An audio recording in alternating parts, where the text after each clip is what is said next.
everybody, this is Judy from Maysky Stainless Steel Limited. Welcome to our live broadcast every Friday. Let's find the latest stainless steel market news here. Phase 1.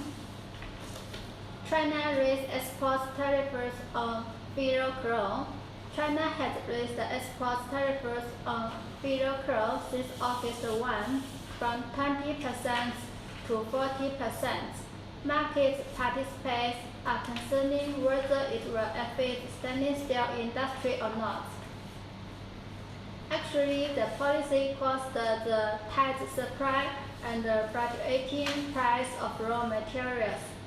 But if raw material cost increase, China's stainless steel company can only raise price to reflect the hike in production cost. So the current price is increasing. Second one, market to start price in expected feed range hike. Non-farm payrolls in the U.S. rose by 943,000 in July. This is the largest increase in nearly a year and underscores the robust recovery in the labor markets.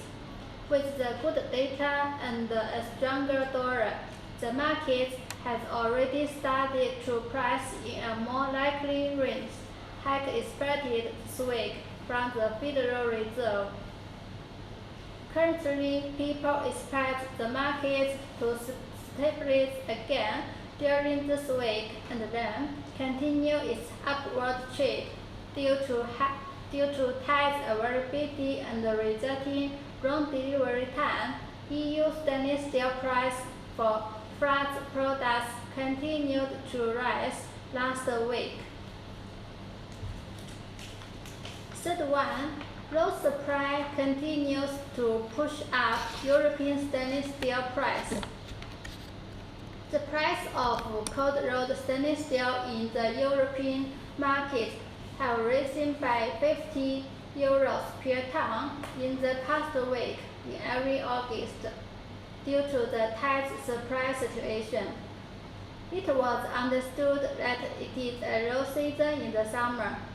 Although the demand is weak now, the price continues to increase further. The present delivery period of local steel mills is very long, and the earliest availability of goods was at the end of December and January last year. Asia's offer is cheaper, but it was still difficult to import from Asia. Due to the safeguard measures and anti-dumping tax, there was a lack of overseas quotations from Asia. The shortage of material was expected to continue further during the summer season, and the price will be remain high. Next one, South Korea stainless steel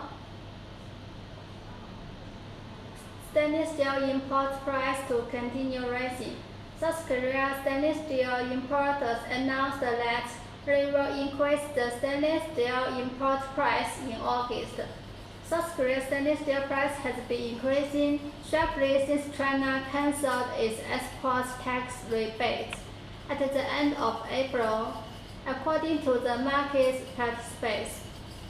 Due to higher imported stainless steel price and a larger proportion of Chinese stainless steel in the domestic market, South Korea buyers cannot find any source in the short term, but tend to purchase from POSCO.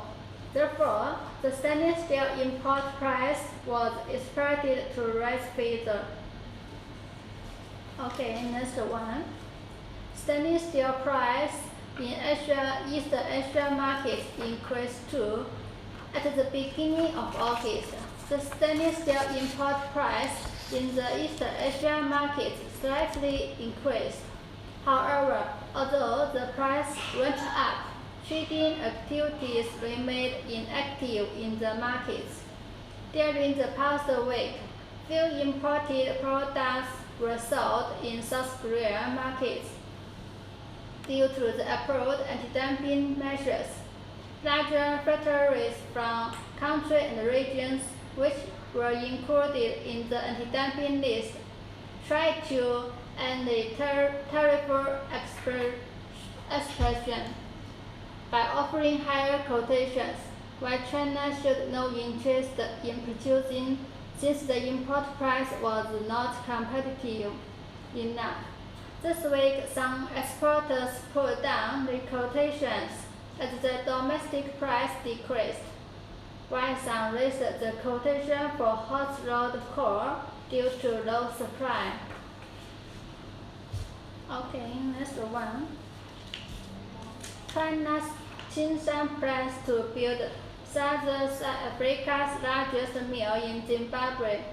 A new town will be created in Zimbabwe by China's Tsingshan Group Holdings, and a world-class steel mill equipped with ferrochrome furnace will be built here. The project will be carried out by Dinson Iron and Steel Company, a subsidiary of Tsingshan. It will be the largest mill in South Africa when the project is completed. The investment was expected to reach $1 billion. From processing plants to mining, the annual sales will reach $1.5 billion.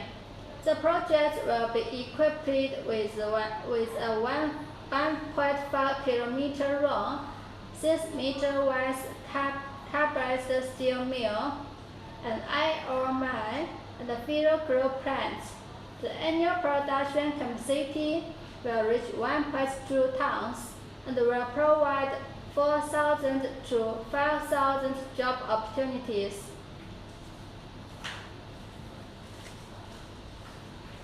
Next one, China nickel production down 15%. Chinese nickel production has fallen by more than 15% so far in 2021. Inventories have also fallen a lot. This has boosted the nickel price. In Shanghai, nickel is currently up by almost 5%, and in London by more than 1.5%. On the London nickel, the price had already increased a lot on 11 August. 8. Workers at Kingport tested positive for COVID-19. In one of China's major ports, Ningbo, Zhoushan, a worker has been diagnosed with COVID-19, according to the media reports. Appropriate hygiene measures have been taken, and according to initial reports, apparently ships intending to land at Ningbo, Zhoushan have already been turned away. It remains to be seen how severe the impact will be on the major ports' overall operation and whether it may have to go into full lockdown. The final one, visa delivery delays for goods from China possible. The data variance is not only a problem for the domestic Chinese markets, but also for companies that buy products such as steel and aluminum from China due to the new lockdowns. There may be visa delays in delivery here. In general, the stainless steel price may not drop off in short time. We suggest you make purchase plan in good time to save some cost.